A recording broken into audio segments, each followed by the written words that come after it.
December 2nd, 1944. A cold wind swept across central Texas, rattling the dry leaves outside the barbed wire perimeter of Camp Swift.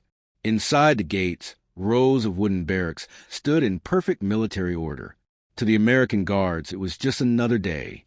But for the line of newly arrived prisoners of war, dusty German soldiers captured on foreign soil and shipped across the ocean, the day carried a strange and disorienting weight. Their uniforms, stripped of insignia, still smelled faintly of Europe's mud. Their boots echoed against the wooden floors of the mess hall as they were marched inside, eyes fixed on the ground. And then it hit them, not the bark of command, not the clang of a rifle, but a smell that was almost alien now. The savory, unmistakable aroma of meat frying on a hot griddle, juices hissing, fat dripping onto iron. One prisoner later admitted that for a moment he thought it was some kind of hallucination. How could this be real? Germany's soldiers hadn't tasted real beef or pork in months. At the front, they were living off moldy bread, ersatz coffee made from roasted acorns, watery cabbage broth, and if fortune smiled, a scrap of horse meat boiled into stringy strands. Yet here in captivity, with defeat still clinging to their shoulders, the air was thick with abundance. Steam lifted off trays of beans, loaves of cornbread, and slices of roast beef cut so thick they looked like something from a dream. To men who had fought and bled on European battlefields, it was not the barbed wire or the guards that unsettled them most. It was the smell of food. The shock was immediate. For months, propaganda had painted America as a cruel enemy. Soldiers expected hunger, abuse, perhaps even death. They whispered about concentration like camps where they would be treated as subhuman. Instead, they were confronted by order, discipline, and, most unthinkable of all, tables stacked with steaming trays. One German later wrote in a diary, "It felt as though we had walked from hell into a banquet hall." The irony was brutal. Back in Germany, their families were surviving on rations, so thin they could barely be called meals. The winter of 1944 was already one of the hardest of the war. Children scraped bowls for turnip peels. Women queued for hours to receive half a loaf of dark, sour bread mixed with sawdust. In the East, some families resorted to boiling grass for soup. Yet thousands of miles away, their captured sons and brothers were sitting down to eat more generously than they had in years. The United States had a reason. The Geneva Convention of 1929 required that prisoners of war be treated humanely, including the provision of food equivalent to that of the captor's own troops. America, determined to distinguish itself from the barbarity witnessed in Nazi camps, followed the letter of the law with surprising diligence. Records show that German POWs in the U.S. were given daily rations averaging 3,000 to 3,500 calories, comparable to the diet of U.S. soldiers and far higher than what many American civilians received under wartime rationing. That last part caused quiet controversy. Families in Dallas or Des Moines might find themselves with ration coupons, allowing only a few ounces of butter or meat per week. Housewives stood in line for sugar or coffee, counting every pound as precious.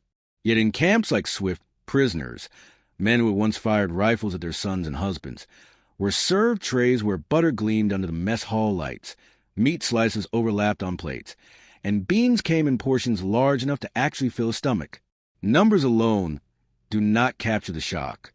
It was in the sensory details, the scrape of fork cutting into beef, the yellow glow of cornbread, the smell of fat rendered over fire, that the contrast truly sank in. To prisoners, this was not just food. It was a symbol, a revelation, perhaps even a humiliation. War had taught them to expect hunger. Victory, in their minds, belonged to the side that still controlled calories. One prisoner, writing in a letter later intercepted and archived, admitted in disbelief, "We thought it was a trick, some cruel jest. No German soldier at the front had eaten like this." Another scribbled in his journal, "For the first time in years, I tasted meat that was not horse or rat. It was like eating memory itself." The Americans running the camps did not think of themselves as performing miracles. To them, it was policy. The War Department's manuals were clear. Food rations for POWs must follow U.S. Army standards. This meant breakfast could include eggs or oatmeal with milk, Lunch often featured stews or roast with bread, and dinner carried beans, vegetables, and sometimes pork or beef. Even coffee substitutes and occasional desserts found their way onto trays.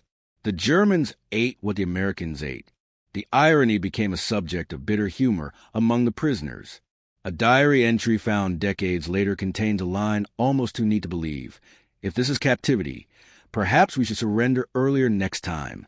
Others laughed quietly as they compared meals in Texas to those at the front, where soldiers had gnawed black bread as hard as stone, washed down with thin turnip soup. Here, defeat tasted better than victory ever had. But behind the laughter, there was unease. For every German soldier chewing cornbread in an American camp, there was a mother in Hamburg rationing her children's calories with tears in her eyes. The knowledge gnawed at the men. They felt both relief and guilt. Relief at their survival, guilt at their comfort. The war had turned upside down. The prisoners were better fed than the families they longed to see again. Meanwhile, the guards noticed too. Some American soldiers, fresh back from the front, grumbled when they saw the meals served to the men behind the wire. Why should killers of their comrades eat roast beef while their own wives were struggling with ration books? Newspapers occasionally published complaints. Civilians muttered about enemy soldiers eating better than patriots. The contradiction was real and it simmered. Still, the policy held. America wanted to prove something larger, that it was not Germany, that it respected law even when its enemy had abandoned it. That victory was not only about guns and tanks, but about principles, about showing the world that civilization could survive even amid brutality. And yet, for the men eating at those wooden tables, the ideals of democracy and international law did not occupy their minds as much as the butter melting on bread. They ate quickly, suspiciously at first, then hungrily. Forks scraped plates clean. Some pocketed scraps of meat, hiding them like contraband treasures. Others wrote home in coded letters. Tried to reassure families that at least they were not starving. The memory of that first taste stayed with them. Years later, former prisoners recalled it vividly in memoirs and interviews. One man remembered the smell of roasting meat as a single moment when captivity felt stranger than war itself. Another said the shock was so great he cried silently into his food. These were soldiers hardened by battle, who had watched comrades fall in mud and snow. Yet what broke them, what undid them, was a plate of beef in Texas. The contrast could not have been sharper. In Europe, their fellow soldiers were facing the Ardennes offensive, freezing in foxholes with rations dwindling. In the East, German units survived on whatever they could scavenge. And here, in the heart of America, their captives dined like guests. The irony was so deep it almost felt cruel. But America's commitment to this system was not without cracks. Word spread. Civilians grumbled louder. Some German prisoners themselves wondered if it was sustainable. Could this abundance last? Or was it only the first act of a play that would end more harshly? The question lingered in the mess hall air like the smell of roast. For now, though they ate, they filled their plates and bellies, and the first taste of meat after months of deprivation lodged in memory as something impossible, almost surreal. They looked around at the guards, the mess hall walls, the trays stacked with bread, and realized that the strangest part of war was not always on the battlefield. Sometimes, the strangest part was found in the silence of a dining hall, where the enemy was fed better than the victors' own families. And as they pushed back their chairs and walked out into the Texas wind, they wondered, if this was the beginning of captivity, what came next? Spring of 1945. In a Nebraska farming town, the war still felt far away, though its echoes arrived daily through newspapers and ration coupons. Families measured coffee by the spoonful, butter by the ounce, meat by ration points. Mothers stretched meals with potatoes and beans, quietly envying neighbors who raised chickens in their yards. But just a few miles outside town, behind barbed wire and wooden guard towers, another world existed. German prisoners of war sat in a mess hall, where trays carried slices of pork roast, mashed potatoes, vegetables, and even dessert. Farmers outside were boiling cabbage soup. Inside the camp, the enemy was eating better. To an American housewife who spent hours in line to receive half a pound of ground beef, the idea was almost unbearable. Letters poured into local newspapers. Why should our sons be fighting overseas while German soldiers dine on fresh meat here? In some towns, residents protested when they discovered POWs were being fed more generously than civilian families. Irony burned in every meal. The men behind barbed wire, captured in defeat, seemed to have escaped the scarcities their captors endured. For the prisoners themselves, the experience was surreal. Many arrived from the front lines with bodies hollowed by malnutrition. Photographs show their uniforms hanging loose on thin shoulders, boots laced around swollen ankles. Within months, some had gained 10 or 15 pounds. Reports from camp doctors noted the remarkable improvement in health. The irony was often voiced openly. In America, prisoners were gaining strength, while in Germany, civilians and soldiers alike were wasting away. Historians like Arnold Kramer later summarized it in one sentence: they were often the best-fed Germans in the world during those years. The numbers support it. U.S. Army records confirm that POW camps issued roughly 3,000 to 3,500 calories a day, meals comparable to what American GIs themselves received. In comparison, civilians in occupied Europe sometimes survived on less than 1,500 calories. It meant that while a German mother in Hamburg was breaking bread into thin slices to feed 3 children, her son in a Nebraska prison camp was chewing roast pork with gravy. Not all meals were luxurious. Of course, the menu varied, and there were days when prisoners complained about monotony. Beans again, cornbread again, oatmeal every morning. But even on their worst days, the meals were richer and more balanced than what they had known back home. Fresh milk, eggs, and vegetables appeared frequently. At harvest time, camps in the Midwest sometimes added corn on the cob or applesauce, direct from nearby farms. And though coffee was scarce everywhere, substitutes made from chicory or roasted barley filled their mugs. Prisoners noticed the difference immediately. In letters later uncovered, one wrote, "I ate more in a single week here than I did in a month in France." Another recorded that he felt ashamed writing home. "If I tell the truth, they will not believe me. If I hide it, it is a lie." For men trained to see America as the enemy, the food itself became a contradiction too heavy to ignore. And it was not only the food that surprised them. Camps often allowed prisoners to organize cooking rotations. Germans who had worked as bakers or chefs in civilian life found themselves back in kitchens, now preparing meals with American supplies. They experimented, mixing familiar German recipes with what they had on hand. Sauerkraut made from Midwestern cabbage, dark bread from U.S. flour. At some camps, German bakers even managed to produce pastries when supplies allowed. Eating became a bridge between the past they remembered and the strange reality of their captivity. Some American guards could not help noticing the irony. Young GIs assigned to supervise the camps often compared their own army rations, cans of Spam, cold beans, powdered eggs, to the meals steaming out of the POW kitchens. "Imagine that," one veteran later laughed. "The men we captured were eating better than us." In letters home, American soldiers sometimes admitted frustration. They would describe fighting through mud and cold on sea rations, while the prisoners back in Texas or Nebraska had plates of stew. The contrast would be bitter, but it also revealed something fundamental about America's self-image during the war. Feeding the enemy well was not simply generosity.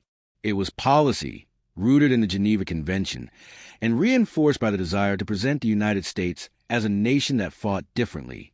By upholding standards of decency, America hoped to encourage reciprocal treatment for its own captured soldiers abroad.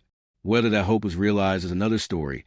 American POWs in German camps often endured hunger and mistreatment, but at home, at least, the principle was honored. Still, the controversy never vanished. Newspapers occasionally printed sharp editorials. Why? One asked, should our families sacrifice meat while Nazis dine on pork roast? For a nation still burying its dead, the idea of kindness to the enemy felt like salt on a wound. Yet the policy held steady. Washington understood the stakes. To break the Geneva Convention was to risk losing moral ground in the eyes of the world. America's power was not only measured in bombs and tanks, but in the ability to feed even those who had once sworn to destroy it. For the prisoners, the experience left deep impressions. Many later recalled that it reshaped their view of America. They had expected cruelty. Instead, they found a kind of order and abundance that unsettled their assumptions.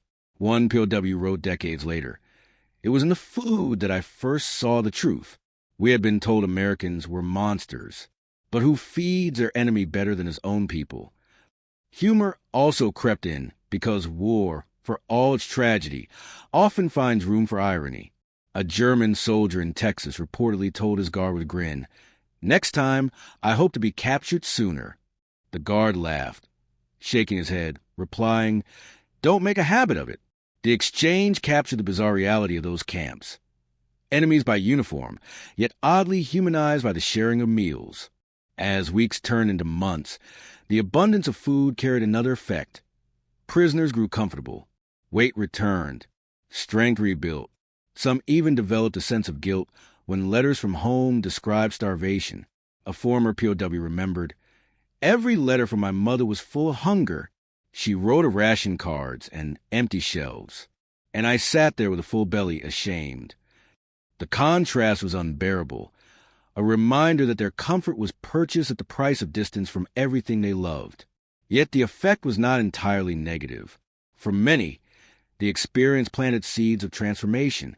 They had seen the war as a struggle of ideologies, Nazism against the world, Germany against America. But food does not speak ideology. It speaks survival, humanity, dignity. In the quiet of a mess hall, with the smell of roast meat rising and voices murmuring in German, many men reconsidered what they believed about their captors. Some admitted privately that America's treatment made them doubt everything they had been told. Others began to imagine a future beyond the war, one not shaped by the rhetoric of Berlin, but by the memory of generosity in an unexpected place. When the war ended, these impressions carried forward.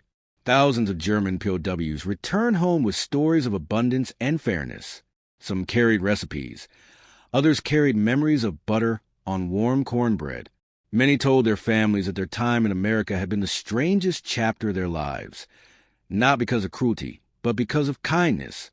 A surprising number eventually chose to emigrate back to the United States after the war, drawn by the same qualities that had first shocked them in captivity.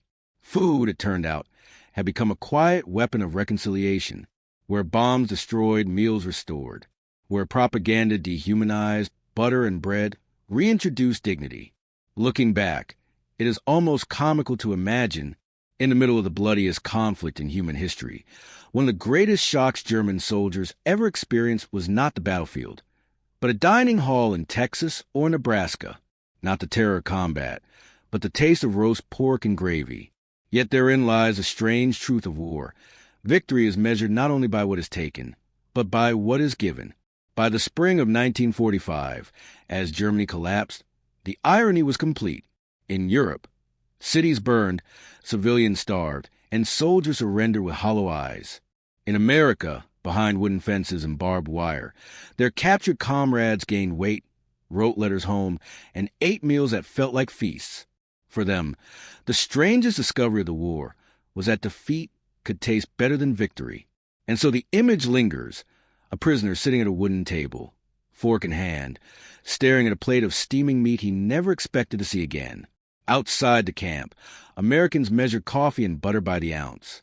Inside, the enemy dined with full plates. In that contradiction lies a story not of cruelty, but of abundance. A reminder that sometimes the most unforgettable shock of war is not found in the noise of battle, but in the quiet clatter of forks against plates, where enemies discover the impossible. Kindness served hot in a mess hall.